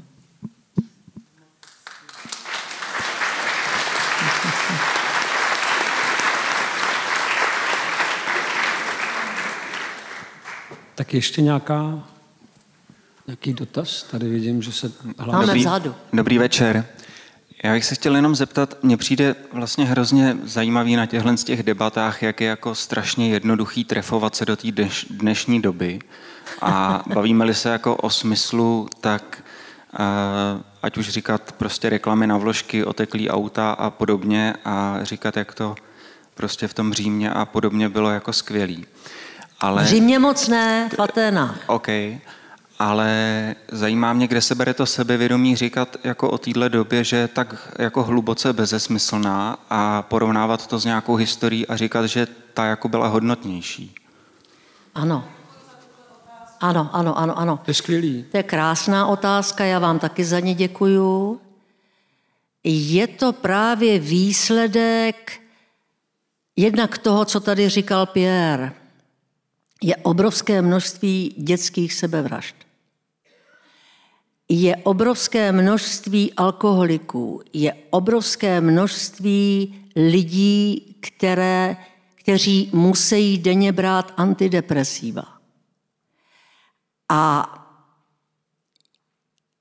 je tu mnoho strachů mezi lidmi. A tohle asi je třeba kolem sebe vidět. Nějak to nevidět nelze. Ano? Víte, ta historie, ta je něco jiného než dějiny. Dějiny jsou dějinami bytí. A dějiny toho bytí jsou dějinami těch počátků, které se v člověku vždycky znova zrodí a načas jakoby prozáří jeho přítomnost, ale pak ten počátek se zase skryje. A toto, o čem teď mluvím, je právě ten pramen, z kterého teče ten lidský život a který je vlastně důležitý v našem sebepoznání, protože to sebepoznání není ničím jiným než poznáním toho našeho vlastního počátku. Ale on se nám vždy ukáže na chvíli a pak se zase skryje. Proto ty počátky se jmenují posvátné. V té naší době, když se podíváte kolem sebe, tak vidíte málo posvátnosti. Vidíte kolem sebe co? Efektivitu práce, vidíte kolem sebe výkonovost úchvatnou, ale nevidíte, potkáváte málo toho, co je možno nazvat slovem důstojný nebo úctyhodný. Ano? Najednou každý může být prezidentem, každý může být čímkoliv. Ano? To vzdělání se proměnilo pouze na praktické vzdělání. Vy se ptáte na praxi, tady slečna se ptala. Ale jsou věci, paní kolegyně, které se prakticky vůbec nedají jako udělat. Ty musíte pochopit. Ano? Musíte ty věci pochopit. Já jsem se ptala právě, když o tom Pierre mluví, tak vznešeně a honosně. Já jsem si tímhle prošla spoustukrát. Jako i těma strachama, o kterých jste mluvila, i to přijetí sebe a těch svých strachů a těch smrtelností. Teď naposledy, když jsem spala prostě sama na pláži, jako 2 dny někde na Malcpeně. A proto když přijdu jako já, jakožto úplně obyčejný člověk, který si myslí, že kolem sebe vidí důstojnost a slyším vás, kterým jakoby vlastně můžu říct, že bych chtěla zhlížet, protože máte nějaký jako hlas, ale vy tady na mě celou dobu šíříte jako trošku strach a pocit z toho, že vlastně celá naše společnost je špatná. Přitom já mám pocit, že celý ten mesár těch lidí jsou dobrý lidi. A jenom proto, že se dívají na reklamy, kde jsou vložky a řeknou si, mám, protože si, když tam pouštím modrou dřevu, přece kvůli tomu ten člověk nemusí být sestavený nebo sesazený z toho, že není dost dobrý. vám k tomu něco řeknu. Jo? To je způsob, kterým to vnímáte vy. Já vám ho nemůžu brát, ani nechci. Ale chtěl bych upozornit na to, že ať budete studovat jakýkoliv pramen, budete naslouchat Ježíšovi, Budhovi, Laocemu. Miluju jednu báseň od Laoceho, který říká, všichni mají velmi pevné názory, já toho nejsem schopen. Všichni velmi přesně vědí, o co jde. Já to nevím. Jsem jako dítě, které se ještě nenaučilo smát. Říká muž, který žil v 5. století před Kristem. Když posloucháte Budhu, nikdo z nich nemluví jinak. My nemůžeme říct nic jiného, protože toto, o čem mluví Anička, já bych to chtěl zdůraznit. Mimo čas, mimo ten banální čas, do kterého jsme pořád zachytáváni a který vytváří iluzi, že se něco děje, mimo tento čas existuje čas in illo tempore, což je čas mimo čas. Permanentní, přítomný okamžik, který se nám přesně, jak říká Anička, skrývá. A my mluvíme o něm. Stejně jako Buddha, stejně jako Ježíš, stejně jako Laoce. Nemůžete dělat nic jiného, než toto připomínat. Jediný rozdíl mezi filozofama, kteří žili v 5. století před Kristem a kteří žijou dnes, je, že to připomínají současným jazykem současnému člověku, který je stejně tak uspáván, jako byl člověk před 2-3 tisíci let, jako byl člověk před 100 tisíc let. Pořád se to děje. Pořád se to děje. Samozřejmě, že nevím, jestli na to upozorňujete vy, já osobně v současné době musím říct, že jsem ohromně překvapovaný tím, co se odehrává, v tom smyslu, že já jsem byl vždycky dost velký, neříkám, jako, že skeptik, to ne, jako, já jsem celkem v tomhle optimista, protože vím, že věci můžou být vždycky daleko horší, než jsou teď. To je ten rozdíl mezi pesimistou a optimistou. Jo? Pesimista říká, je to strašný, horší to být nemůže. Optimista říká, to víte, že může. Jo. Já jsem optimista. Ale to, co zažívám za poslední půl rok, minimálně za poslední půl rok, mě, musím říct, skoro šokuje, protože já vycházím z empirie. Mně je celkem jedno, co kde kdo napsal a co si kdo myslí. Mě zajímá, co se děje. Tenhle sen, co jsem vám vyprávěl, je v poslední době ohromně, neříkám, že typický. Za poslední 2 měsíce neřeším ve svých konzultacích nic jiného než esenciální záležitosti. Esenciální. Přijde člověk a řekne mi, procitl jsem do svého těžiště. Vím, kdo jsem, vím, kdo jsou moji lidé, vím, odkud pocházím a vím, jaká je moje mise na téhle planetě. Jdu za váma, za prvý, protože k vám chodím už delší dobu a za druhý vím, že na mě nebudete volat prostě lapiduchy. Jo? Což by se mi stalo v 98% případů tohoto typu. Přijde jiný člověk a řekne, odkrývají se mi minulý životy. Množství minulých životů, ve kterých vidím, jak se točím v kruhu, ne v kruhu svého komplexu, ne v kruhu svého manželství, ne v kruhu svého ztroskotaného jaksi vztahu s dětma. Ne. Vidím x životů, ve kterých se točím pořád dokola. Mluvím s člověkem, který má přímou vazbu na popravy na Staroměstském náměstí.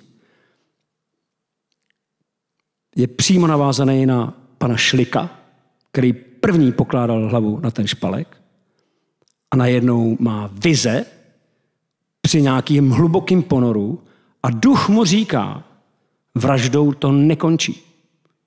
A navazuje to na svatýho Václava. Ta linie vede až k tomu Šlikovi a dál samozřejmě. A duch pořád říká, vraždou to nekončí. A já žasnu nad tím, co se děje. Jsem velmi zvědavý, co se bude dít dál, protože se mi zdá, že se naplňuje nějaké proroctví, když jsme tady mluvili o tom, že my vlastně žijeme v kotlině, která reprezentuje srdce. A nevím, jestli to víte, podle mě první snad, kdo o tom mluvil, byl ten Joachim de Fiore, že, který říká, tady byl věk otce, jo, starý zákon, ano. Tady byl věk syna, to je nový zákon, to všechno patří do Izraele, protože tam to bylo zrozeno, tam to bylo kultivováno, ale církev vždycky měla největší problém právě s Duchem svatým, poněvadž vůbec nevěděli, co s ním, jako, co s Duchem svatým, který si dělá úplně, co chce. Otec dobrý, syn dobrý, A Duch svatý vleze do člověka a on najednou umí jazyky, který by neměl umět. Ví něco, co by neměl vědět. Teď mi říkal někdo, že byl biřmovaný, že ten Václav Malý mu udělal kříž na čelo, pak mluví se schizofrenikem a ten mu říká, na čele máš kříž, velmi zajímavý kříž. Jak to může vidět? Jo, můžeme si, je to magor, schizofrenik, ale tyhle věci se odehrávají víc a víc. A musím vám říct, že já jsem jediný, k čemu jsem teda dospěl, je to, že jestliže věk otce a věk syna se týká nějakého konceptu, který může být kultivovaný v izraelském prostoru, a jestliže se naladíte na to, co se teďka děje v izraelském prostoru, já ani nepotřebuji informace, je to úplně stačí jenom vnímat. Ta autorita už tam není. Není tam žádná autorita, je tam katastrofa. Zhroutilo se všecko, co ještě před nějakou dobou fungovalo. To už není nic, než totální katastrofa jakýkoliv lidství. A jestliže Duch svatý něco je, tak je to srdce. A jestliže srdce někde žije, tak je to tady, v Českomoravské kotlině. Nemyslím jako v těch lidech. Lidi by se s tím rádi identifikovali, vůbec ne. To srdce je ta kotlina. Ona je to srdce a ten Duch svatý sem přichází a probouzí ty lidi. Proto si myslím, že vykladete tuhle otázku. No, protože mě štvete. To je váš problém. Vy mě třeba vůbec neštvete. Já vám musím říct, že já jsem velmi rád za to, co tady děláte, protože pro mě manifestujete to, co se odehrává v tom prostoru teď. A ještě mi vadí, že mi říkáte něco, co někdo řekl. Přitom mi neříkáte to, co žijete vy. Já jsem se přišel, že žije. Nic jiného vám neříkám, než to, co žiju. To už je váš problém. Jo, já se nenechám zatahovat do vašich problémů. Ale já zase mám z toho velkou radost, protože střetání je sedbou všeho. To je zase taková myšlenka opravdu od starých Řeků. A vy do toho střetání se nebojíte jít. A když se nebojíte, tak to znamená, že máte v sobě bytostné tázání. A že tomu, když tomu tleskáte, tak je tu spousta lidí, která má totéž v sobě. Přesně. Ano? A tohle je něco, co je fantastické a co je nadějné. Ale ptejte se sebe, neptejte se nás. Ale Sebe se ptejte. Ale tohle přece není otázka. Ne, teď je to normální prostě konfrontace. Ptejte se sebe. Jak říkám, mě to, jako v tuhletu chvíli se mi to zdá jako zbytečný. Jo. Můžeme se dohadovat jako, jo. No. Můžu ještě jenom za sebe doplnit k té předchozí otázce. A na tu konfrontaci těch dvou dob, tak proč se nemůžeme právě bavit o tom potenciálu, který i vy teď říkáte, že kolem vidíte. A jestli právě ta doba a lásněhový vločky tak neukazuje a neodkrývá právě to, že spoustu těch lidí je v tom hledání a je v tom velmi aktivní. Já se vám přiznám, že na tohle vůbec nemám žádnou odpověď. Já prostě jenom čekám. Koukám se na to, co se děje, nezaujatě a otevřeně, občas úžasle, protože já jsem si vždycky myslel, že tím, že jsem zažil pád komunismu, že už jsem jako se zázrakama hotovej. A já mám dojem, že teď zažívám pád prostě jako Babylonu.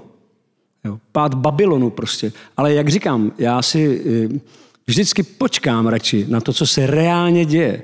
To, co tady popisuju, jsou potenciality, které prostě zachytávám, protože mám to štěstí, že se mě lidi nebojí. A že když za mnou přicházejí, tak mi vyprávějí věci, které opravdu prožívají. Ne jako psychiatrům, že jo, se kterými se baví, aby jim snížil medikamenty. Táme se někdo hlásí pořád. Já nepotřebuji mikrofon, já bych se vás chtěl jenom zeptat. A jak vnímáte to, že na světě vlastně kontinuálně pořád roste počet lidských duší? Počet lidských duší rozhodně neroste. Ten je daný. Tak mě prosím vezměte trošku do hloubky, protože tomu nerozumím. Tak kde teda ty duše jsou? Nebo z čeho se získávají? Kde ty lidi, kteří se nám tady přibývají, ty duše získávají? Já vám to zkusím říct metafyzicky. Jo? Mrzí mě, že teda nemůžu to říct jinak než metafyzicky, protože duše existuje v metafyzickém prostoru. Když vzniká svět, bavíme se teď stále o tom in illo tempore. Když vzniká svět, vzniká tak, že existuje nějaký pleroma. To je nerozlišený svět. Není nic rozlišeno. Představte si to jako mlhu. Jo, v mlze prostě je všechno stejný. Je jedno, kde jste. Všude je mlha. Představte si, že uprostřed téhle mlhy vznikne vědomí, kterému gnostikové říkají Abraxas, jeho obrazem je kohout. Zkuste někdy se naladit na čas in illo tempore a poslechněte si ráno kohouta. Zkuste to. Uslyšíte nadšení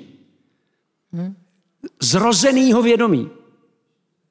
To je nadšení zrozenýho vědomí. To je Abraxas. Uprostřed věčnosti, uprostřed mlhy se zrodí vědomí a vykřikuje do prostoru něco o existenci. V tu chvíli se kolem něj rodí všechny duše. Jo, v dosahu, ve kterém on je. Všechny duše se v tu chvíli zrodí teď. Pak se polarizujou. Jo? Polarizujou se na uranické duše, to jsou prvotní duše, proto řecký mýty mluví o tom, že uranie je první stav, který vlastně obklopuje matku zemi a zmocňuje se jí. To je stav, který se člověka zmocňuje, když vnímá věčnost a nekonečno. Jo? Je to proto vlastně v těch řeckých mýtech je Uran se objevuje a znásilňuje matku zemi. To je náš pocit, který máme přesně, když jsme konfrontovaní s věčností a s nekonečností. Proto část duší tohoto typu je uranických, to jsou básníci, takový jako snílkové, jo, jakoby náměsíčníci. No a jak pak přichází samozřejmě Kronos, Saturn. Ten vykastruje toho Urana, protože ten stav, který navozuje Uran, je vlastně neudržitelný, v něm se nedá bejt. Tak přichází Kronos, ten vykastruje Urána tím, že řekne, teď je pondělí, dneska je teda čtvrtek, toho a toho dne, ten a ten čas, to a to místo začne rozlišovat, jo? Proto kastruje vlastně Urana. A z toho vzniká obrovské množství napětí, protože všimněte si, pozorujte někdy, já jsem jednou vedl takovej jungovský seminář, tam byly 2 týpkové, já jsem je miloval. Ten jeden se vždycky takový rudej vstal a tak jako zajíkavým způsobem. No, ale jak to říkat? Jak to mám jako rozumět? A tam byl ten druhý a říkal, uklidni se, formuluj. Nikdo ti nerozumí. A to je ten uranický a ten saturnský prostě, nádherný prostě. Ale samozřejmě, že problém je ten, že když se na to díváme z toho metafyzického pohledu, tak tento druh napětí je neudržitelný, protože vytváří obrovský utrpení tohoto napětí a proto přichází Zeus. Jako spojení těch protikladů. On je to umocnění, že jo? Proto on je ten nejvyšší bůh. On vlastně uprostřed věčnosti a nekonečnosti a dočasnosti a totální kontrolovatelnosti. Já tomu říkám, že proto ten dnešní svět je jako chronický, ty naše nemoci jsou chronický, protože ten Kronos samozřejmě ovládnul ten prostor. Tak z toho přichází Jupiter, Zeus, který rozliší ten okamžik, kdy má smysl se tomu věnovat. Tento okamžik je ten, kdy potřebujeme si uvědomit to, co se reálně děje, protože on je významný. To je ten kairos. Jo? Tento okamžik je významný. A když se vrátím, a tím vlastně, řekněme, vzniká to první drama. Jo? To je ten první moment, ze kterého se pak dál, jak říkají pak i taoisti, odvíjí 10 000 věcí. Ale na vaši otázku se vrátím k té otázce prakticky. Všechny duše vznikly ve stejný moment. Když se říká, že některé duše jsou starší a některé mladší, tak to je jenom učenlivostí těch duší. Některé duše tak jako co? Jako si počkal. Jiný, co to je? Jak to je? Proč to je? Jo, jako takhle vzniká rozdíl mezi dušema, ale všechny vznikly ve stejný okamžik. A když se ptáte, proč přibývají dneska jako lidi, jo, tak si zkuste položit otázku, jestli skutečně v každém člověku, nebo myslím takhle, jestli v každém lidském těle je fakt lidská duše. Jestli si myslíte, že v umělých dělohách se budou rodit jako lidský bytosti, jo, tak si na to počkejme. Já jsem na to velmi zvědavý. A proto si myslím, že přibývá těch psychopatů. Jo, psychopat je vlastně, já tím říkám, dílčí duše. On vypadá jako člověk a ve skutečnosti je to krokodýl. Jo? On vlastně, protože jak vznikne psychopat? Zkuste se zeptat. Psychopat je člověk, který se nebojí normálních věcí, kterých se bojí normální člověk. Normální člověk se třeba bojí, že by vám mohl ublížit. Normální člověk má sociální ohled. Psychopat ne. On je opravdu jako ten číhavý krokodýl. Prostě číhá na vaši chybu v mimikrech a v pohybu a říká tomu duchovní bdělost. Jo? Proto psychopati jsou nejlepší učitelé. Ukazují, kudy všude cesta nevede. Jo? Samozřejmě, že proto se to děje. Jo? To je to, co se děje. Myslím, že se tomu říkalo inflace, ne? Inflace. Nemyslete si, prosím vás, že každý, s kým mluvíte, je hnedka lidská bytost. Já si dokonce myslím, že v tuhle chvíli, kdybychom byli opravdu velmi sebekritičtí, tak bychom mohli říct, že na téhle planetě bude 10, 20 až 30 lidských bytostí. Všichni ostatní se pokoušíme přiblížit k tomu, co to znamená být lidská bytost. Ano, to není tak jednoduchý. Lidská bytost je cíl evoluce. My jsme žáčkové, kteří se učí skrze chyby a omyly přibližovat se lidství. Mrzí mě, že to říkám tak ostře a že se vám to asi nelíbí. Ale zkuste si dneska v noci skrze vaše duše položit otázky, na které vám budou možná odpovídat vaše sny. Já bych ještě k tomu dodala k té otázce vaší. Vy tu duši chápete jako věc, pane kolego. On odešel, on byl rozhořčený. Jo? Jo. Aha. Slovo psychopat ho rozhořčilo. K té duši se dostáváme jenom tehdy, když s ní vedeme rozhovor. Jinak je ta duše ve vašich představách nějakou věcí zase. A to je právě ta chyba. O té duši vím, když s ní vedu poctivý, pravdivý rozhovor, ve kterém k sobě pouštím i to, čeho se strašně bojím. Pak je ten člověk bytostí, která se stává opravdu kultivovanou lidskou bytostí. Jinak je ten člověk jenom animal racionále. Animal je živočich a racionále je rozumovej. Rozum není všecko v člověku. A těch 30 na světě. Prosím. Kéž bych bylo aspoň 30. Můžu vám říct, že bych byl šťastný. A stačilo by to.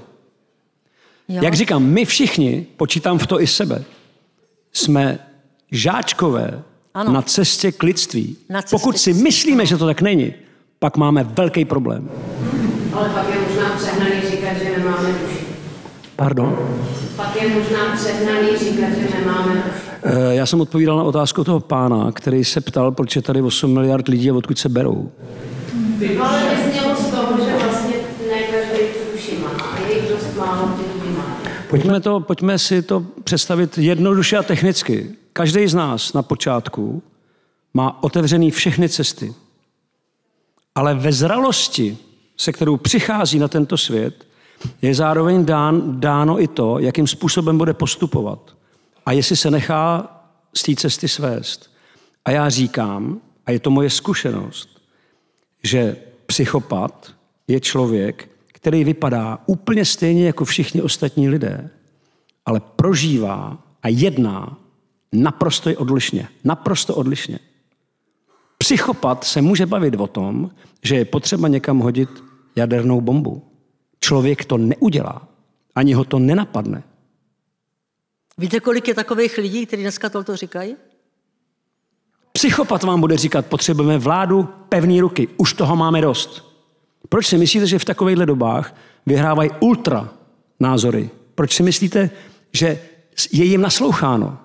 Vzpomeňte si na dobu, která...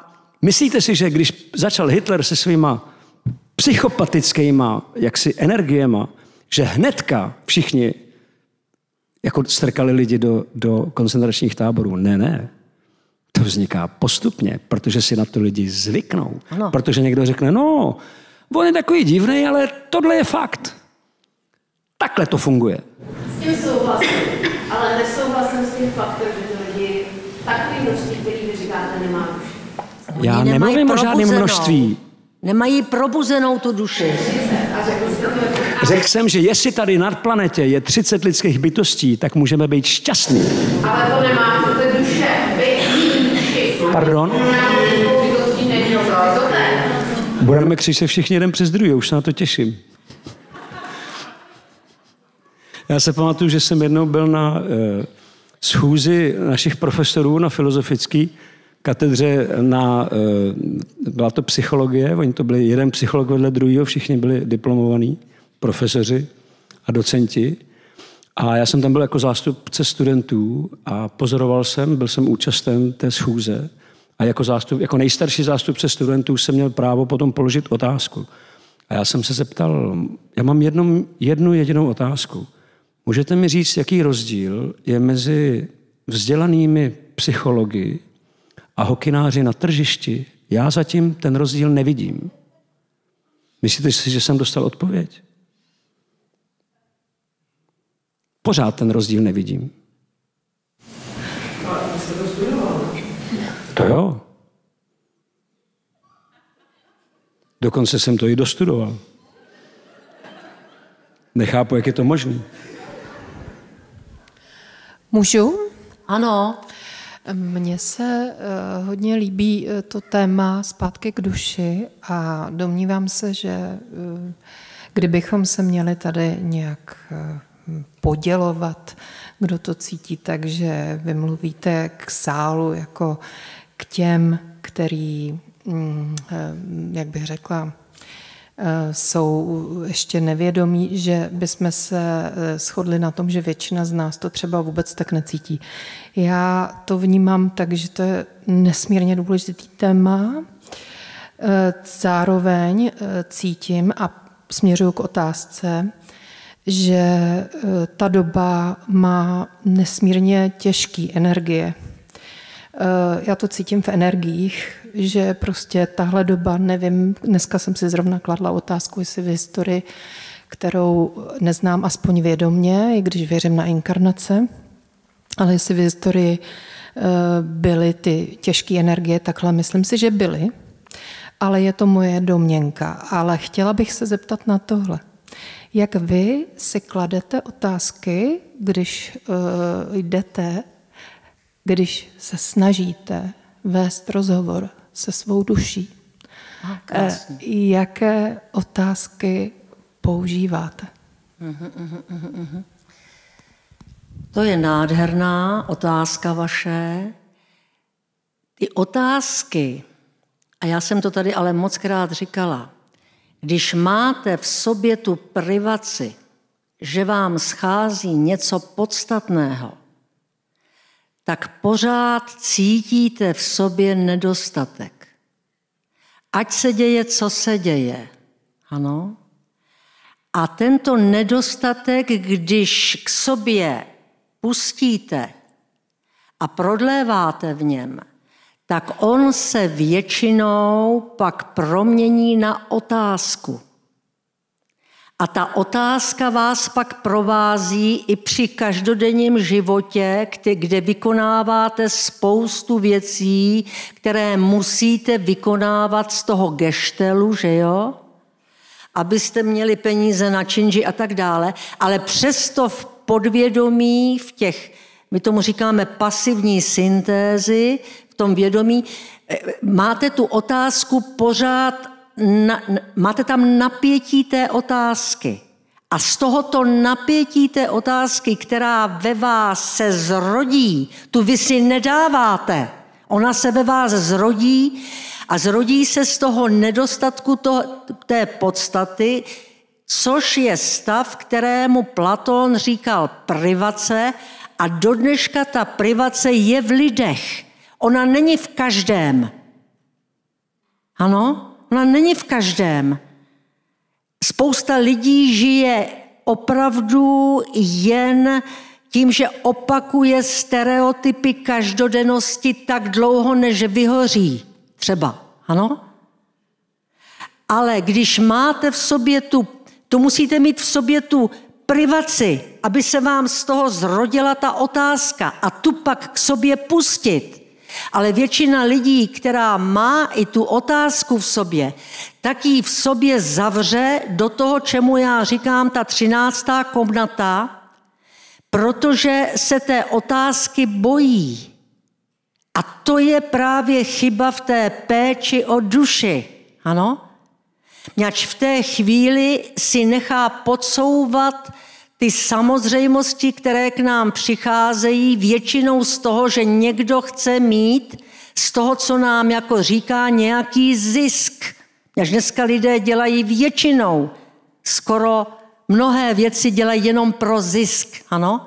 Ale ten člověk má být sobě věrný a tak já vždy znovu k tomu dodávám zase tu moudrost starého Sokrata, kterou už ode mě znáte, i kdyby má lira hrála falešně a falešně zpíval sbor, který diriguju, nesmím nikdy připustit rozpor se sebou samým.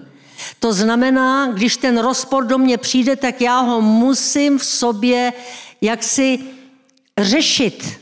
A to je ta péče o duši. Jaké otázky si dáváte? Co pak si myslíte, že to je program, že člověk se programuje? Já vstupuju do situací, které předem vůbec nemohu znát a ta situace mi dává otázky a já je musím řešit. Ano? A tohle je ten pravdivý život. Člověk si nemůže sám sebe vyrobit, jako vaří nebo jako něco připravuje podle nějakého seznamu věcí, které má udělat. Ten pravý život je, že jste potkávána situacemi, které jsou vždycky otevřené a nikdy je nemůžete řešit z toho, co už jste kdysi dávno poznali. Čili potřebujete do života jít s tím rizikem, ano? K té otevřenosti. A bez toho ten život není životem, ale bez toho rizika je ten život jenom opakováním téhož, což vede k nutnosti toho orgiastického života. A to dělá ten technologický svět opravdu. A proto je třeba o tom vědět. I když i já využívám počítač, všecko využívám, ano, ale vím, co to dělá s těma dětma. A protože se toho bojím, tak vám to říkám. Ano.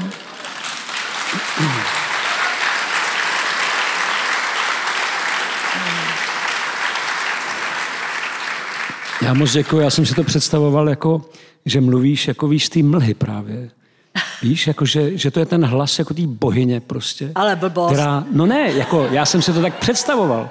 Jo, že přicházím jako po smrti, moje duše někde bloudí a tam najednou prostě z pléromatu prostě se ozývá toto, jo. Abych se probudil, abych si vzpomněl, kdo jsem. To se mi moc líbilo. A moc se mi líbí i to upozornění na to, že v nové situaci staré zkušenosti jsou největším blokem. My nemůžeme vycházet ze starých zkušeností v nové situaci a měli bychom, a proto se to pořád opakuje, proto se to pořád zdůrazňuje. A já jsem třeba přesvědčený, potkávám to, vzpomeňte si na zoufalství, který jste jako rodiče prožívali, když vaše dítě, který je vtělená duše, se ptá, proč prší? Protože padá ze zhora voda. Proč padá voda ze zhora? Protože byla doteďka nahoře. Proč byla voda nahoře?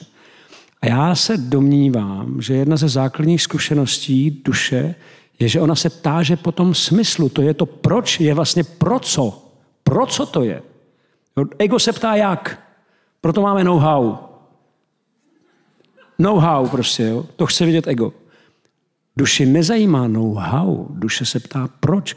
Já jsem jednou měl nějakého kolegu, který vystudoval práva a měl jsem vždycky pocit, že jeho ambice je trochu silnější než jeho charakter. A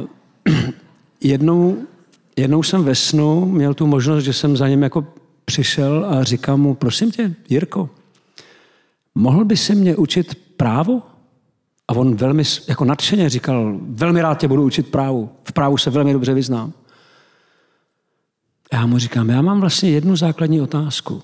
Odkud právo vzalo právo, že je právo. Vyučování skončilo dřív, než začalo. A takhle se ptá duše. No, ano, ale jedna věc je důležitá. Prodlévat v téhle otázce znamená vytápávat ten svůj smysl. Ona má opravdu jenom regulativní funkci, ona je jenom kormidlo. Jo? Ty otázky jsou to nejdůležitější, co vůbec ten člověk má. A když je přestává mít ty otázky, tak o té svý duši vůbec neví. Pak už zná jenom žaludek a ty pohlavní orgány, jak jsem o nich na počátku mluvila. Ty sprostý obrázky. No. Ale to bylo dneska nádherný, ta polemika, víš? Jak to střetání jako... je sedbou všeho. Když takhle tvrdý otázky máte na nás, tak je tu potom napětí toho bytostného tázání, který vede k posvátnosti. Ty počátky jsou vždycky znova zrozený, protože jsou posvátný. Ano? A kdo je chce vlastnit, tak ten z toho udělá ze všech svátků, udělá něco, co už dávno svátky nejsou. A to je naše doba. Ano? To je naše doba. Ty svátky už nejsou svátky. Jsou přežíračkami a jsou myjeme auta a okna a tak dále. Až máme volný čas, jo? Ale cítit posvátnost může jen ten člověk, který to posvátno v sobě bytostně potká. Protože stejné se poznává stejným. Pokud to v sobě nepotká a má v sobě jenom systémy, logiku, efektivnost, výkonovost, tak vůbec neví, že taky svět umí být něco čarovného. Ano? A takový člověk bude přece znát bázeň Boží. Mm-hmm. A bude vědět, že bázeň Boží je počátek lásky k moudrosti. Ne něco, co si myslíme, že víme. Ne něco, kde se opíráme o nějaké přesvědčení. Ale ve chvíli, kdy se setkáváme s posvátnem, s numinóznem, pak pocítíme, co je bázeň Boží. Bázeň Boží není strach z nějakého rodiče. To je úžas nad mocí tohoto světa. My se z nějakého zvláštního důvodu pořád domníváme, že někoho zajímá, co si myslíme. Protože v poslední době, posledních možná 50-100 let, už jak psal, myslím, už Gustav Le Bon v nějakém roce 1899, ta duše davu, přečtěte si to, říká, vstupujeme do doby, kterou bude ovládat dav. My žijeme v davovém světě. Jo, to není jako bonmot, takhle to prostě je. Takhle to je opravdu. A dav bude krmený tím, že někoho jako zajímá, co si jako ten jednotlivec myslí. To nezajímá nikoho. Jestli si myslíte, že sledují vaše mobily kvůli tomu, že je zajímají vaše názory, ne, je zajímá, kam chodíte nakupovat. Je zajímá prostě, kudy se pohybujete, kde platíte a jakým způsobem tam platíte. A kdyby se zajímali o vaše názory, tak jenom proto, jak se dají obchodně využít. Protože my jsme tlačení do situace davovosti. A kolektivizace duše, zkolektivnění duše je její smrt, to je zhouba duše. Proto na to upozorňujeme. A proto vlastně je třeba říct, že božství k nám přichází pouze jako k jednotlivcům. Ano, jenom pouze jednotné číslo je to. A duše je výhradně ne egoistický, jako individualistický element. Ona je individuální, jedinečný element. Ano. Každý z nás je absolutně jedinečná bytost. Žádná jiná taková v tomhle vesmíru nemůže být. A mě baví na našem světě, že jedinečnost je samozřejmě uznávaná v kriminalistice. Ano. Když jde o to usvědčit, jako že jste někde byli, že jste tam nechali svůj exkrement, zrovna vy, nikdo jiný, tak tam jste jedinečný. Ale jinak, prosím vás, je vám 6 let, v první třídě se budete učit číst a psát, ne? Jste prvňáčci, jo? Pozor, 2. stupeň, tam už prostě zkoumáme jiný, jo? Pozor, 15 let a tak dále, jo? Už jste ve věku vysokoškoláka, to už, tam jsme prostě glajšaltovaný, já mám hrozně rád, jsem objevil takový bonmot, my se rodíme jako unikáty, společnost udělá fik, a jsme unifikáty. Na to je potřeba upozorňovat. Ano. Na to je potřeba vlastně. Neříkáme to proto, že z toho máme radost, ale proto, abychom byli schopni se tomu bránit. Abychom byli schopni nějakou bdělostí překonávat tyhle ty věci. A znovu to říkám, numinózno přichází k člověku otřásat jeho dosavadními přesvědčeními, aby, jak říká nádherně kniha Iting, božství přichází otřásá námi. Ano. Proč? Abychom se jednoho dne s Bohem mohli společně zasmát. Jinak to nepůjde. Ve chvíli, kdy už jsme partnerský, můžeme se velmi dobře zasmát. Já bych chtěl říct takový vtip, jo. Já ho miluju. Už určitě jste ho slyšeli. Ježíš a Buddha a pán v takový koskovaný košili jdou hrát golf. Ježíš napálí míček, dost blbě, letí někam na vodu, naštěstí přistane na leknínový list. Ježíš po vodě dojde k tomu balonku, druhou ranou ho sklepne do jamky. Buddha trefí ještě hůř. Letí to někam nahoru, zůstane to ve větvích stromu, Buddha vylevituje, sklepne, druhá rána, jamka. Pak přijde chlapík v poskovaný košili, napálí to úplně nejhůř, letí to někam do rybníka. V rybníce zrovna malá rybka utíká před štikou a vyskočí jako nad tu hladinu, chytne ten míček do huby a tuto rybku chytí orel. Odnesl by si ji do hnízda, kdyby po něm nestřelil lovec. A protože orel chce uhnout té ráně, pustí rybu, ta se lekne, míček vypadne z huby a spadne přímo do jamky. Ano. Ježíš se otočí na toho pána v té kostkované košili a řekne: Otče, já jsem myslel, že jsme si přišli zahrát golf. Pak už se můžou zasmát. Už jsou partneři. Mm-hmm. O té duši ví jen ten, kdo s ní vede rozhovor. Jinak ten člověk opravdu o ní neví, že ji vůbec má. I když v něm třeba je. Je v něm. Ale neví o ní. Ano? Proto je tak důležitý probouzet ty lidi z toho duchovního spánku. Oni sice smyslově vnímají všecko, ale ten vnitřní život tam chybí. Ano? A tohle to je vlastně smysl toho dnešního setkání. Probouzet. Takže jen do nás otázky jakékoliv. Když vám zazvoní budík, taky vám to úplně nevoní. Jo? A to jste si to sami neřídili. A věřte tomu, že ten, kdo s váma nemá úplně dobrý úmysly, ten vás bude uspávat. Ten vám bude říkat to, co chcete slyšet. A je možný, že jsme jakoby v časoprostoru. Pardon? Je možný, že jsme fakt v časoprostoru. No to... Zaujímá ta mysl. A ten prostor, to srdce. A my jsme ten průsedí, který se to děje. A nejsme moc nahoře a neměli jsme se vrátit maliký. My jsme pochopili za to srdce. Pane kolego, vy máte duši. A jak jsem vám říkala, ta nemá hranice. Ta dokonce může až za ten časoprostor, ta může všude. Proto je ona zázračná, ta duše. Ale není to takový základ, s kterým se máme vrátit, aby jsme pochopili časoprostor. Základ. Ale prosím vás. Ne, zkuste si to představit jinak. Časoprostor. Jako, když se bavíme o duši, pokud vůbec bychom se o tom měli bavit, tak duše ale prostě přesně, jak říkáš, jako není ničím omezená, jo? Právě proto vstupuje do časoprostoru, aby vůbec zažila nějaké omezení.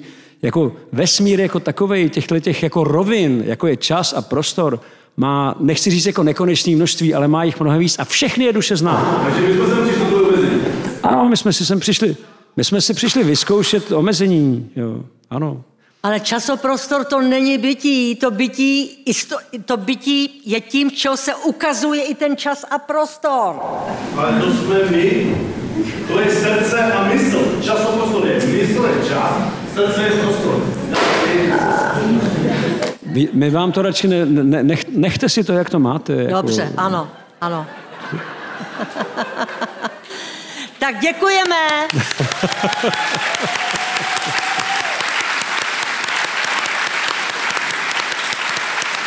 Děkujeme. Děkujeme. Dneska to bylo skvělý.